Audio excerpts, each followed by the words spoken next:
খারাপ আছে ছেড়ে দে।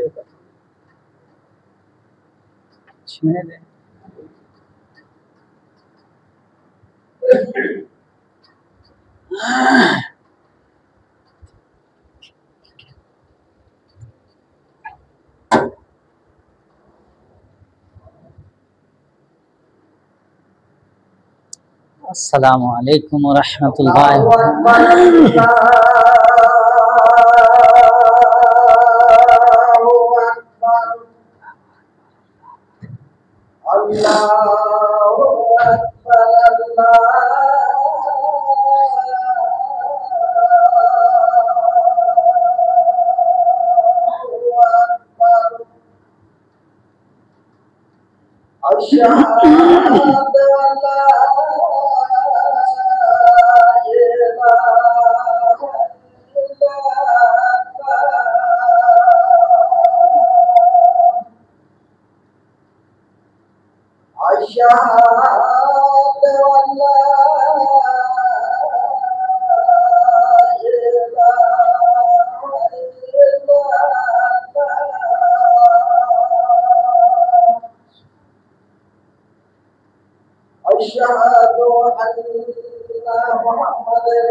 আলহামদুলিল্লাহ নাহমাদুহু ওয়া নাস্তাঈনুহু ওয়া নাস্তাগফিরুহু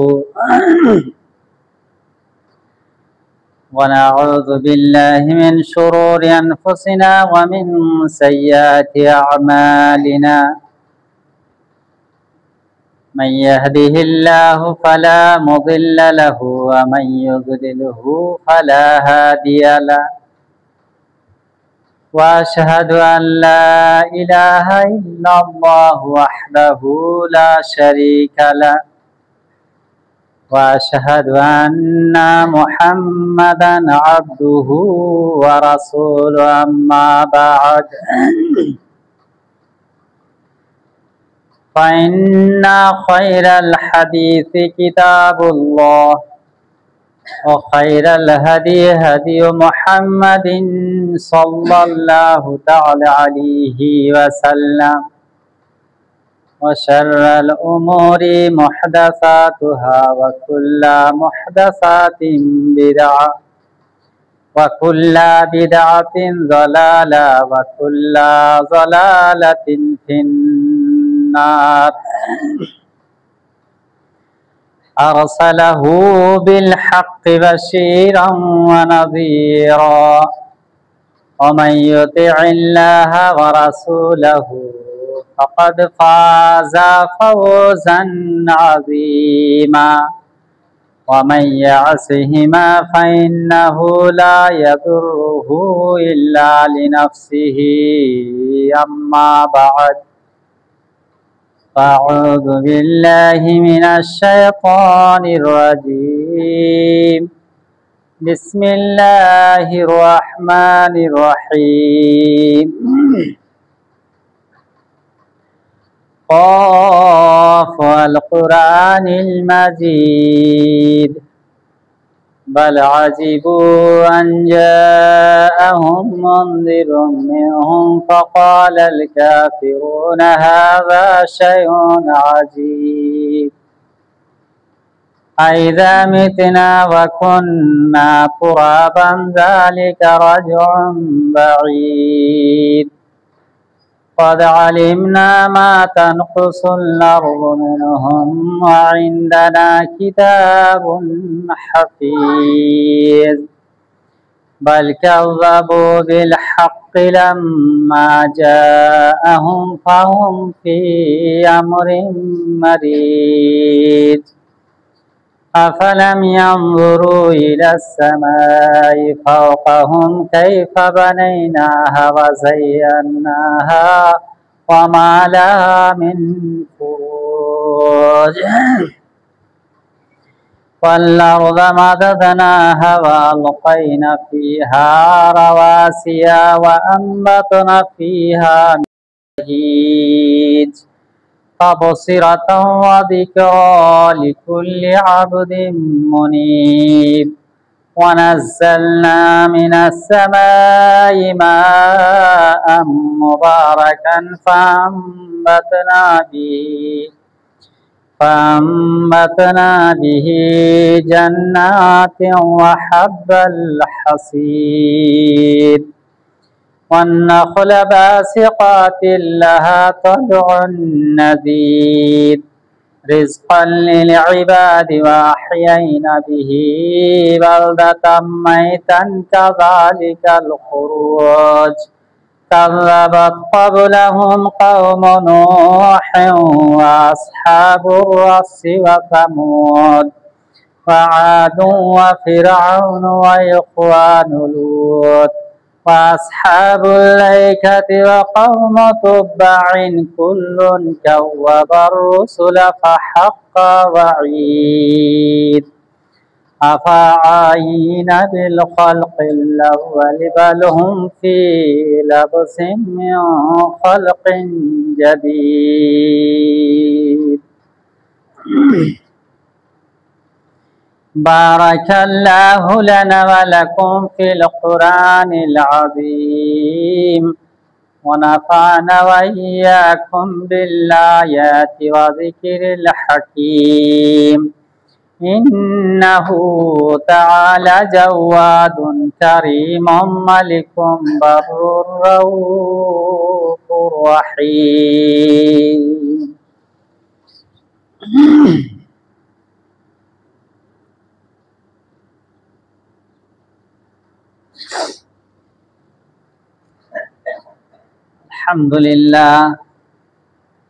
الحمد لله رب العالمين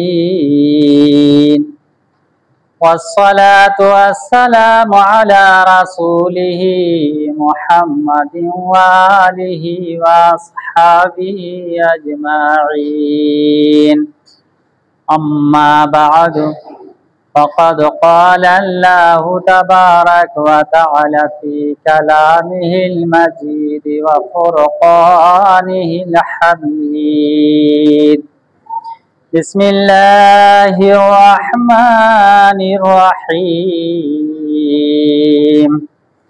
اتل ما أوحي إليك من الكتاب وأقم الصلاة إن الصلاة تنهى عن الفحشاء والمنكر ولذكر الله أكبر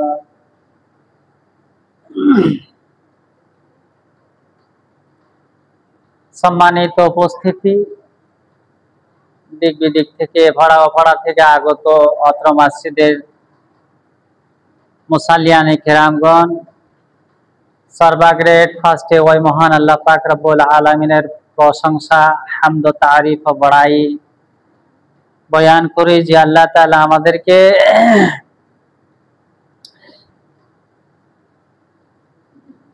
সর্বের সেরা, অতি উত্তম, উৎকৃষ্ট, ভালো মানুষ, চোখওয়ালা, কানওয়ালা, বিবেক বুদ্ধিওয়ালা করে সৃষ্টি করে জামে মসজিদে আসার তৌফিক দান করলেন। তাই সে মহামনিবের দরবারে অন্তর খুলে কালেমাত শুকর হিসাবে তেলাওয়াত করি আলহামদুলিল্লাহ। তারপরে পরে তার প্রেরিত দূত আকায়ে নামদার তাজদারে মাদানী আহমদে মুজতবা মুহাম্মদে মুস্তাফা পড়ুন সাল্লাল্লাহু আলাইহি ওয়াসাল্লামের প্রতি হাজারো হাজার দরুদ ও সালাম নাজিল হোক। আল্লাহুম্মা সাল্লি আলাইহি আল্লাহুম্মা বারিক আলাইহি। খুতবায়ে সানির পরে একখানা আয়াতের আংশিক পরিমাণ তিলাওয়াত করেছি। তরজমা, ব্যাখ্যা, বিশ্লেষণ জ্ঞান গর্ভে যতটুকুন জুড়বে বয়ান দেখে বক্তব্য এটি টানব ইনশাআল্লাহুল আজিজ। আল্লাহ আমাদেরকে বলার সাথে সাথে আমাল করার তৌফিক দান দেন। সকলে পড়ি আল্লাহুম্মা আমিন। আল্লাহ পাক রব্বুল আলামিন বলেন, উতলু মা উহিয়া ইলাইকা মিনাল কিতাব। নবীজিকে খিতাব করে সম্বোধন করে জানাচ্ছেন, হে নবী, আপনাকে যে গ্রন্থখানা, যে কিতাবখানা ওহির মাধ্যমে, ওহী বা জিবরিলের মাধ্যম দিয়ে যে কিতাবখানা আপনাকে দেওয়া হয়েছে, আপনি তিলাওয়াত করেন। তিলাওয়াত করেন, উতলু পড়েন, তিলাওয়াত করেন।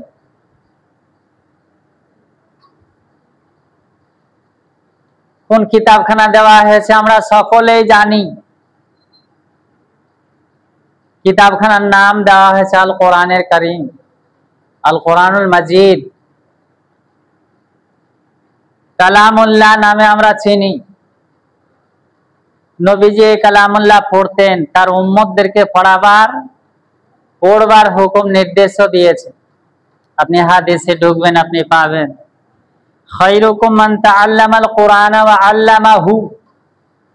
পৃথিবীর বুকে অনেক শিক্ষার আয়োজন আছে, ব্যবস্থা আছে, শিক্ষা আছে।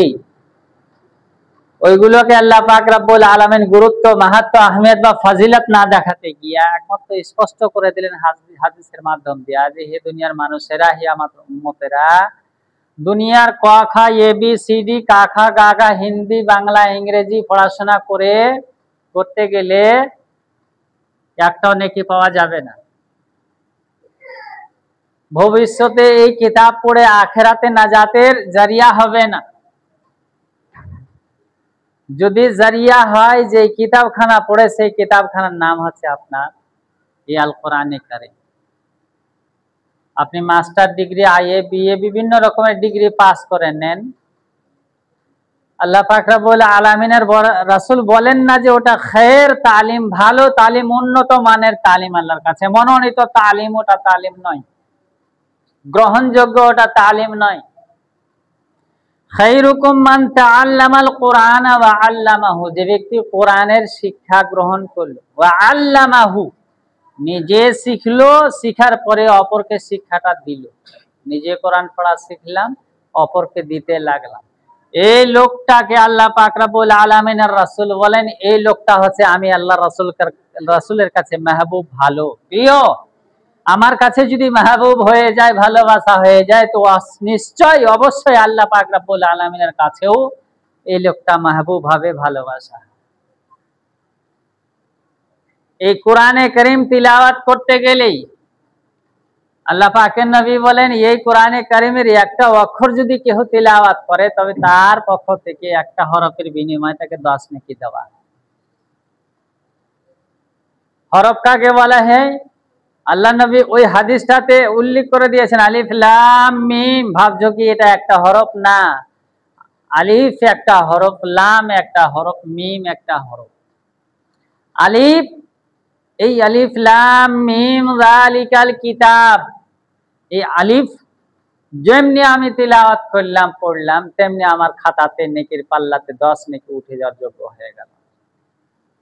আপনি বাংলা, ইংরেজি, কায়থি, মারাঠি, আরো বিভিন্ন রকমের ভাষা আছে, গ্রন্থ আছে, কিতাব আছে, সেগুলো পড়তে গেলে একটা নেকি পাওয়া যাবে না। এই হাদিস দ্বারা সমস্ত পড়াকে পড়ার নেকিকে নাকচ করে দিয়েছে। শিক্ষা শিখতে হবে, অন্যান্য শিক্ষা, সেটা বাতিল বলে গণ্য করা যাবে না। প্রয়োজন পড়বে সব শিক্ষারই, তবে অগ্রাধিকার দিতে হবে আমাকে আপনাকে কোরআনে কারিমের শিক্ষা। এই কোরআনে কারিম যে আমরা জানি, জানা সত্ত্বেও যদি সকাল বিকাল দুপুর বা এই কোরআনের সাথে লাভ কানেকশন সম্পর্ক যদি আমরা বিচ্ছিন্ন রেখে দিই, কালকে এই কোরআন একদিন বিপক্ষে যাবে, উল্টা যাবে। আল্লাহ, একে আপনি তো কোরআনের শিক্ষা দিয়েছিলেন বটে, একে হাফিজে কোরআন তো আপনি বানিয়েছিলেন বটে, কিন্তু সকাল বিকাল এই লোকটা এই চোখ দিয়ে কোরআনে কোনোদিন আর নজর ফেলেনি, এর জবান দিয়ে কোনোদিন সূরা তিলাওয়াত বের করতে পারেনি। আল্লাহ, এই লোকটার কাছে আমি খুব আশায় বসেছিলাম যে হয়তো সকালে তিলাওয়াত করবে, বিকালে আর সন্ধ্যাতে ইত্যাদি টাইমে করবে, কিন্তু করেনি। ইন্তজারে থেকে গেছি আল্লাহ, একেও জান্নাতের ইন্তজারে বসিয়ে রেখে দিলাম। কোরআনের সুপারিশ কাল কিয়ামতের দিন কবুল করা হয়। আর আমি আপনি যারা তিলাওয়াত করি সকাল বিকাল সন্ধ্যা, সব যত রকমের খাস্তানা আর ক্লান্তি আর যত রকমের কাজকর্ম থাক না কেন, সেরে আসার পরে 5 মিনিট হোক, 1 মিনিট হোক, 1 রুকু হোক, 1 আয়াত হোক, যে ব্যক্তি তিলাওয়াত করলে কাল কিয়ামতের দিনে এই কোরআনে কারীম শাফাআত করবে, মানে সুপারিশগিরি করবে আল্লাহর কাছে, ব্যাকিং হবে। আল্লাহ, এই লোকটা সারা দিন শ্রমজীবী ছিল, মজদুরি লোক ছিল, না খাটলে দিনের বেলায় বিবি বাল বাচ্চা অনাহারে থেকে যেত, কিন্তু রাতের ঘুমকে হারাম করে দিয়ে, নিজের আরামকে হারাম করে দিয়ে, তোমাকে রাজি করার উদ্দেশ্যে, তোমার জান্নাত খানা লাভের উদ্দেশ্যে আল্লাহ পাক রব্বুল আলামিন দুনিয়াতে আরামকে হারাম করে দিয়ে রাতে জেগে জেগে চোখ ফেড়ে ফেড়ে আমাকে দেখেছি, তিলাওয়াত করেছে। আল্লাহ, তুমি আমার পক্ষ থেকে এই লোকটাকে জান্নাতবাসী করে দাও। কোরআন যদি কথা বলে দেয় আমার আপনার পক্ষে, তাহলে আমার কপাল ধন্য হয়ে যাবে, আর যদি উল্টা দিকে বয়ে যায় তাহলে কপাল খারাপ হয়ে যাবে আমার আপনার। উচিত হবে যারা যারা আমরা কোরআন পড়ি, সকাল বিকাল দুপুর বেলায় যে কোনো টাইমে, ঘরে হোক বাইরে হোক মসজিদে হোক, এই কোরআনে কারীমের কানেকশনটা, কোরআনের সাথে সম্পর্কটা আমরা যেন রাখতে পারি। আজকে ওই কথাটা আল্লাহ পাক রব্বুল আলামিনের রাসূলকে বলছেন, হে নবী উতুলু, আপনি তিলাওয়াত করেন। আল্লাহ পাক রব্বুল আলামিন ডাইরেক্ট নিজেই বলছেন তিলাওয়াত করেন, সকালে করেন, বিকালে করেন, দুপুরে করেন, যে কোনো সময়তে তিলাওয়াতের পর তিলাওয়াত আপনি করতেই থাকেন। আমরা জানি কোরআনের শুরু থেকে নিয়ে শেষ পর্যন্ত প্রত্যেকটা কথার উপরে আমাদের বিশ্বাস স্থাপন রাখতে হবে, মানে মতলব বুঝে আমাদের জীবন যাপন করে চলতে হবে। এর নাম হচ্ছে কোরআন।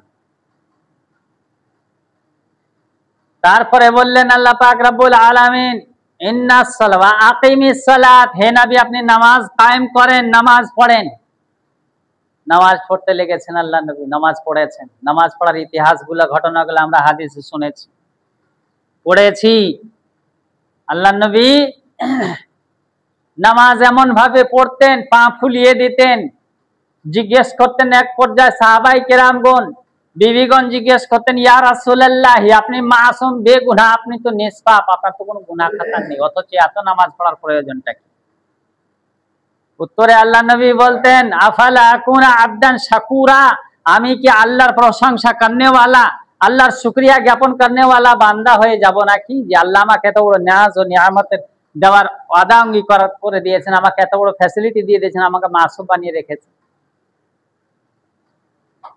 তাহাজ্জুদ পড়তেন, চাস্তের নামাজ পড়তেন, জোহর নামাজ পড়তেন, নওয়াবিন পড়তেন, আপনার কি বলে যে বাস নামাজ পড়তেন, নফল নামাজ পড়তেন, ফরজ নামাজ তো আল্লাহ নবী পড়তেন। নামাজ পড়তে গেলে ইন্নাস সালাতা তানহা আনিল ফাহশাই ওয়াল মুনকার, প্রকৃত অরিজিনালি যে ব্যক্তি নামাজি হবে তার দ্বারা ওয়াসলিল ওয়াহিয়াত, খারাপ কথাও বের হবে না মুখ দিয়া, আর ওয়াহিয়াত কামও তার দ্বারা সারজাদ হবে না। এই নামাজ সংক্রান্ত হাদিসগুলো আমরা পড়ি, জানি আমরা সকলেই। এই নামাজের কথা হাদিসে ঢুকবেন, ওয়ামুর আহলাকা, তোমার আহলো আয়ালকে নামাজ পড়ার হুকুম দাও। বিয়ে করলাম, বিয়ে করার পর সন্তান হবে, সন্তানের বয়স যখন ওয়াহুম আবনাউ সাবঈ সিনিনা, 7 বছরের যখন হয়ে গেল, হাত ধরে ধরে নিয়ে চলেন মসজিদে, চলো বাবা নামাজ পড়ে আসি, চলো বাবা উজু করতে শেখো, চলো বাবা উজু এইভাবে করতে হয় সেইভাবে করতে হয়, কানের মাসা হাতের মাসা, হাত ধোতো, চেহারা ধোয়া, ট্রেনিংটাকে দিতে হবে আপনার যখন 7 বছর বয়স হয়ে গেল।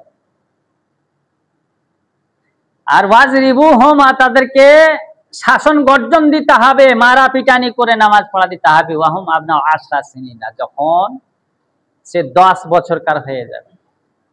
10 বছর সময় যখন হয়ে গেল, নামাজ যদি না পড়ে আমার আপনার সন্তানকে প্রহার করতে হবে, তা দিবেন ডাঁটের হিসাবে, ভয় দেখাতে হবে, নামাজ পড়তেই হবে। মুসলমানের ঘরে ছেলে, তুমি হিন্দু ঘরের তুমি ছেলে নাও, তুমি মন্দিরে গিয়া ঘন্টা বাজাবা, তুমি হিন্দুদের সাথে ঘুরে বেড়াবা, তুমি মুসলমানের ছেলে, মুসলমানের রূপরেখা, চেহারা, বেশভূষা, কাপড় চোপড় ওইরকম ভাবে পরিধান করে তুমি ঘোরাফেরা করো। প্রবাদ বাক্যে আমরা শুনেছি, শুনছি, মুচি হয়ে যদি মুচিগিরি করতে কাকে লজ্জা শরম লাগে, তাহলে ওকে মুচি বলা যাবে না। মেথর যদি মেথরগিরি করতে লাজ শরম পায়, তাকে মেথর বলা যাবে না। তেমনি মুসলমান, মুসলিম হয়ে যদি মুসলমানের কাজকর্ম করতে ওকে শরম লাগে, লাজ লাগে, ভয় লাগে, ডর লাগে, ওকে মুসলমান বলা যাবে না। হাদিসে ঢুকবেন, আপনি পাবেন মান তারাকা সালাতা মুতাআম্মিদান ফাকাদ কাফারা, ইচ্ছাকৃত যদি কোনো ব্যক্তি নামাজ ছেড়ে দেয়, নামাজ নেই হাদিস ও কোরআনে, নামাজ পড়বো না আমি, অথচ মুসলমানের ডিগ্রি ধারণ করে থাকবে, প্রকৃত মুসলমান বলা যাবে না। আমরা জানি এই নামাজ হচ্ছে মানুষের রাসুল আমরে ইসলাম। ইসলাম, এই ইসলাম ধর্মের মূল যতগুলো মামলা আছে তার সব থেকে মাথা হলো ইসলাম। এই মাথা, এই ইসলাম, এটা হলো আপনার মাথা, আর নামাজ হচ্ছে অমুদহু, তার সতন, খাম্বা। এই নামাজকে সতন হিসাবে বলার উদ্দেশ্য হলো, অন্য হাদিসে আপনি ঢুকবেন, বুনিয়াল ইসলাম আলা খামসিন শাহাদাতান লা ইলাহা ইল্লাল্লাহু ওয়া আন্না মুহাম্মাদান আবদুহু ওয়া রাসূলুহু, ইকামিস সালাত ওয়া ইতাইজ যাকাত ওয়া হাজ্জি বাইতিল্লাহ ওয়া তাসুমু রমাযানা। 5টি জিনিসের কথা ওখানে বলা হয়েছে, যে ঈমান নিয়ে আসতে হবে প্রথমে আপনাকে কালমা পাঠ করে, কালমায়ে শাহাদাত আপনার মুখে নিয়ে আসতে হবে। আমরা শুনেছি এগুলো, ইয়া আইয়ুহাল্লাযীনা আমানু দুখুলু ফিস-সিলমি কাফা, হে বিশ্বের মুমিন মুমিনাতেরা, তোমরা ইসলামের ঘরে, ইসলামের ভিতরে পরিপূর্ণভাবে ঢুকে যাও, একটুকু বাইরে থাকিও না। মশরে টাঙ্গালাম, চারিদিকে সাটলাম, একটা জায়গা যদি আপনি 4 আঙ্গুল এক বিদ্যা যদি খালি রেখে দিই, তো ওই মশরির ওই ফাঁকটুকুন জায়গা দিয়ে যে উদ্দেশ্যে আমার মশারি খাটানো হয়েছিল, উদ্দেশ্য বাতিল হয়ে যাবে। কারণ ওই ফুটা জায়গাটা 4 আঙ্গুল আর 2 আঙ্গুল জায়গা দিয়ে মশা সেকেন্ডে 72টা ঢুকে আপনাকে কামড় দিবে, আক্রান্ত করবে। মশারি খাটার মতলব আপনার ওখানে থাকলো না। বিনা মশারিতে যেরকম থাকা বা শান্তি, মশারি খাটিয়ে থাকাটা ওইরকম অশান্তি আমার আপনার ভিতরে ঢুকে যাবে। তো ওই কথাটা এই আয়াতের ভিতরে ঢুকাচ্ছেন আল্লাহ পাক রব্বুল আলামিন, নিজে বলতে চাইছেন, ইয়া আইয়ুহাল্লাযীনা আমানু দুখুলু ফিস-সিলমি কাফা, হে বিশ্বের ইমানদার মানুষেরা, ইসলামের ভিতরে ঢুকেছো তো পরিপূর্ণ ঢুকে থাকো, কিছু এদিকে কিছু ওদিকে, কিছু ছাড়বো কিছু করব, এরকম যাবে না। আপনি নামাজ না পড়েই যে আপনি গোটা মুসলিম হয়ে গেছেন, এই ভাব অর্থে পাওয়া যায় না আমাকে আপনাকে। নামাজ পড়বো না, রোজা রাখবো, পূর্ণ মুমিন হলাম, এটা ভাব অর্থ বোঝানো যায় না। ইসলামের যে ভিত 5টি আছে, পহেলা হচ্ছে আপনার কালেমা লা আশহাদু আল্লা ইলাহা ইল্লাল্লাহু ওয়া আশহাদু আন্না মুহাম্মাদান আবদুহু ওয়া রাসূলুহু। এটা আপনার অন্তরে বিশ্বাস থাকবে, আর মুখ দিয়ে আপনাকে বের করে দিতে হবে। আমরা ঈমানের সংজ্ঞা জানি, তাসদীক বিল জিনান, ইকরার বিল লিসান ওয়া আমাল বিল আরকান। 3টি জিনিস লাগে ঈমানদারের ভিতরে। অন্তরে আমার আপনার বিশ্বাস থাকবে, দেখতে পাওয়া যাবে না এটা যে আল্লাহ একজন আছে, আপনাকে হাতে নাতে কোনো জিনিস দিয়ে প্রুফ করতে হবে না, অন্তরের ভিতরে এটা আপনার দৃঢ় বিশ্বাস রাখতে হবে।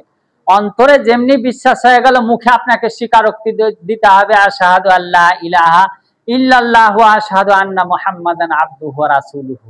যেমনি আপনি কালমা পাঠ করে ফেললেন, তেমনি আপনার উপরে ডিউটি লাগু হয়ে গেল 5 ওয়াক্ত নামাজের। 5 ওয়াক্ত নামাজ এটা আপনার বহিঃপ্রকাশ দেখতে পাওয়া যাবে যে হ্যাঁ লোকটা রুকু করছে, সুজুদ করছে, দোয়া মাংছে, বিদবিদ করে যেন মুখ ঠোঁট মুখ হিলিয়ে কি যেন পড়ছে, এটা দেখতে পাওয়া যাবে। ঈমান কিন্তু আপনার ভিতরকার বিশ্বাস জিনিসটা দেখতে পাওয়া যাবে না। তো নামাজ হচ্ছে ইমাদুদ্দিন, দ্বীনের সুতুন, দ্বীনের খাম্বা। তো 5টি জিনিস আছে খাম্বার জন্য, একটা হলো কালেমা, একটা হলো নামাজ, একটা হলো রোজা, একটা হলো হজ, একটা যাকাত। এই 5টা জিনিসের উপরে, কালমা, নামাজ, রোজা, হজ, যাকাতের ভিতরে এই 5টা জিনিসের উপরে আমার আপনার ঈমান টিকে থাকবে। এটা হচ্ছে আপনার গাছের শিকড়। এই 5টার ভিতরে যদি একটাকে আমি আপনি কমা বেশি করে দিই, আমি শুধু হজই করব, নামাজ পড়বো না, কোনো কাজ দেবে না হজ করে। আমি শুধু যাকাত দিয়ে, দৌলতমান মানুষ, আমি যাকাত দিয়ে আমি জান্নাত খানা কিনে নিতে পারবো, কিনে নেব, কোনো ভাঁজ নেই। আপনি সাদকা করে দিয়ে আল্লাহ পাক রব্বুল আলামিনের জান্নাত খানা কিনে নেবেন, কোনো ভাঁজ নাই। নামাজ ছাড়া নেই, নামাজ ছাড়া হজ নেই, নামাজ ছাড়া যাকাত নেই, নামাজ ছাড়া অন্য কোন সাইডের যতগুলো আমাল আছে শাখা প্রশাখা হিসাবে, এগুলো কোনো কাজে দেবে না। আমরা হাদিসে পড়েছি, কিয়ামতের দিনে যখন সর্বপ্রথম ইবাদতের জগৎ দিয়ে পহলা সওয়াল করা হবে, তো পহলা সওয়ালটা করা হবে আউয়ালু মা ইউহাসাবু বিহিল আবদু ইয়াউমাল কিয়ামাতিস সালাহ। সর্বপ্রথম আপনাকে নামাজ সংক্রান্ত জিজ্ঞেস করা হবে। আপনার 30 সালা 60 সালা জিন্দেগি দিয়েছিলাম, আব্দুর রহিম, আব্দুল করিম, আব্দুল শফিউর রহমান, তোমার 70 বছর জিন্দেগিতে কত ওয়াক্তের নামাজ ছেড়েছো, কত ওয়াক্তের নামাজ পড়েছো, হিসাবটা দাও। তারপরে তখন এদিক ওদিকে তুমি পা ফেলিও। বলা হয়েছে হাদিসটাতে, যদি নামাজে নকশ বেরিয়ে যায়, ফাইন ফাসাদাত ফাসাদা সাইরা আমালিহি, নামাজের অঙ্ক দিতে গিয়া, নামাজের হিসাব দিতে গিয়া যদি আমার আপনার ভুল বেরিয়ে যায়, আমাল যদি ফাসিদ বেরিয়ে যায়, নামাজের বাতিল হয়ে যায় নামাজের আমালটা, ফাসাদা সাইরা আমালিহি, সব সাইডের আমলগুলা ফাসিদ হয়ে যাবে, বেকার হয়ে যাবে। ফাইন সালুহা সালুহা সাইরা আমালিহি। আর এই নামাজের অঙ্কটা, যে নামাজ আমরা দিবানিশি 5 ওয়াক্ত পড়ে দিতে পারি না, সব কাজ করে দিতে পারছি, পাহাড় ভাঙ্গা কাজ করে দিতে পারি, মাথার ঘাম পায়ে ফেলে দিয়ে অন্যান্য কাজগুলা করে একদম ফতে করে নিতে পারি, কিন্তু এই 5 ওয়াক্ত নামাজ, যেই নামাজে কোনো বাধা নাই, বিঘ্ন নাই, কষ্ট নাই, কোনো ক্লান্তি নেই, খাস্তানা নেই, যে নামাজটা আমরা আদায় করি না, সেই নামাজে যদি আপনার বাতিল বেরিয়ে যায়, অঙ্কে যদি ভুল বেরিয়ে যায়, কালকে আমার সমস্ত সব আমাল বাতিল হয়ে যাবে। একটা আমাল আমার আল্লাহর কাছে কাবিলে কবুল করা হবে। নামাজের খেয়াল রেখো, তোমরা নামাজের খেয়াল রাখিও। আওমা মালাকাত আইমানুকুম, এবং তোমাদের অধীনে যারা আছে, তোমাদের আন্ডারে যারা আছে, তুমি ধনী মানুষ, তোমার আন্ডারে অনেক গোলাম দাস দাসত্ব থাকতে পারে, ওই সমস্ত লোকদের তোমরা খেয়াল রাখিও। শেষ পর্যন্ত আল্লাহ নবী নামাজ ছেড়ে গেলেন না। আর সেই নবীর আমরা সাইয়্যিদুল মুরসালিন আর খাতামুন নবীন, সমস্ত নবীদের সরদার আর শেষ নবীর আমরা উম্মত হয়ে পৈতৃক সম্পত্তি মনে করে মনে হচ্ছে আমাদের উপর থেকে নামাজ রোজা উঠে গেছে, মসজিদ বিলকুল টোটালি খালি হয়ে যাচ্ছে। এত বলা শোনার পরে আমরা মসজিদ মুখী হতে পারছি না। জানি না আমাদের অন্তরের ভিতরে আল্লাহ পাক রব্বুল আলামিন কত যে জং লাগিয়ে দিয়েছেন, ভাষায় প্রকাশ করা যাবে না। আমরা সুধরে যাই, আল্লাহ পাক রব্বুল আলামিন যদি রাগান্বিত হয়ে যায়, আমরা যত খুশহালিতে আছি আর যত রঙিন জীবনীতে জীবন যাপন করছি, যদি আল্লাহর গজব নাজিল না হয়, তো ভাষা প্রকাশ করা যাবে। আল্লাহ ওই দেশ, ওই গ্রাম, ওই এলাকার প্রতি অতক্ষণ পর্যন্ত গজব নাজিল করে না, যতক্ষণ পর্যন্ত নিজে নিজে তারা কাম না করে দিবে গজব নাজিলের। গুনাহের খাতাহের অন্যায় অশ্লীল কাজের চলাতে ফিরাতে উঠাতে বসাতে বিভিন্ন সাইড দিয়া মনে করবে যে আল্লাহর কোনো শক্তি নাই, আল্লাহর কোনো দেওয়া জিনিস আমরা ভক্ষণই করি না, আল্লাহর দেওয়া জিনিস দিয়া কোনো জিনিস আমরা উপকৃত হচ্ছি না। তা আল্লাহকে টোটালি যখন আমরা ভুলে যাব, তখন আল্লাহ পাক রব্বুল আলামিন মনে করিয়ে দেওয়ার জন্য হয়তো মাটি ধরে উল্টে দিবে, উটি শাঁখা করে সেকে উল্টা করে উল্টে দিতে পারে, বিভিন্ন ধরনের গজব আল্লাহ পাক রব্বুল আলামিনের পক্ষ থেকে আসতে পারে। এতে কোনো শাকসুবা নেই। এসেছে এর পূর্বে আমরা যেই অবস্থাতে এখন উপনীত হয়ে গেছি, ধীরে ধীরে ধীরে ধীরে কোন পাক দিয়ে আল্লাহ পাক রব্বুল আলামিনের মার পড়তে লাগবে বলা যাবে না। সুতরাং এই দুনিয়া তো বালা আসতে পারে, তাছাড়া চকলেটের মতন প্যাকেট করে যখন কবরস্থানে আমাকে আপনাকে শুইয়ে রেখে চলে আসবে, তখন তো আমরা অনুভব করব যে হ্যাঁ দিনে ওই দুনিয়ার হালাতটা কেমন ছিল। নামাজ না পড়ার মজাটা কি কবরস্থানে গিয়া বুঝতে পারবো, রোজা না রাখার মজাটা কি কবরস্থানে গিয়া বুঝতে পারবো। যারা দৌলতমন্দ মানুষ, শতকরা 2.5 টাকা জাকাত না দেওয়ার কি মজাটা আছে, টেস্ট আমরা কবরস্থানে বুঝতে পারবো। রোজা ছাড়ার মজাটা আমরা কবরস্থানে যখন চাপন দিবে, সাপে যখন দংশন মারবে, লোহার হাতুড়ি যখন পড়বে, আর জাহান্নামের শ্যাক যখন, জাহান্নামের তাপ যখন কবরস্থানে জ্বালানার ফাঁক দিয়ে আসবে, তখনই আমরা বুঝতে পারবো যে দুনিয়ার ইবাদতের কি লস করলাম আমরা। সুতরাং আজ থেকে আমরা ওয়াদা অঙ্গীকার করে যাই, বাকি জীবনটা আমরা যেন শরীয়তের যতগুলো কাজ আছে আমরা যেন করে যেতে পারি। সকলে পড়ে আল্লাহুম্মা আমিন। আল্লাহ আমাদের ভিতরে যারা রোগী আছে, আল্লাহ তুমি তাদের আরোগ্য দান করেন। আল্লাহ আমাদের যারা কবরবাসী হয়ে গেছে, জানি না তারা কি অবস্থায় আছে, আল্লাহ তাদের জান্নাতবাসী করে দেন। আল্লাহ আমাদেরকে ঈমান আমানের হালাতে কায়েম দায়েম রাখেন। মরণের সময়তে যেন কালমা লা ইলাহা ইল্লাল্লাহ পড়ে মরার তৌফিক দান দেন। আল্লাহুম্মা সাল্লি আলা মুহাম্মাদিন ওয়া আলা আলি মুহাম্মাদ কামা সাল্লাইতা আলা ইব্রাহিম ওয়া আলা আলি ইব্রাহিম ইন্নাকা হামিদুম মাজিদ। আল্লাহুম্মা বারিক আলা মুহাম্মাদিন ওয়া আলা আলি মুহাম্মাদ কামা বারাকতা আলা ইব্রাহিম ওয়া আলা আলি ইব্রাহিম ইন্নাকা হামিদুম মাজিদ। সুবহানাকা রাব্বিনা রাব্বিল ইজ্জাতি আম্মা ইয়াসিফুন ওয়া সালামুন আলাল মুরসালিন ওয়া আখিরু দাওয়ানা আলহামদুলিল্লাহি রাব্বিল আলামিন। আসসালামু আলাইকুম ওয়া রাহমাতুল্লাহ।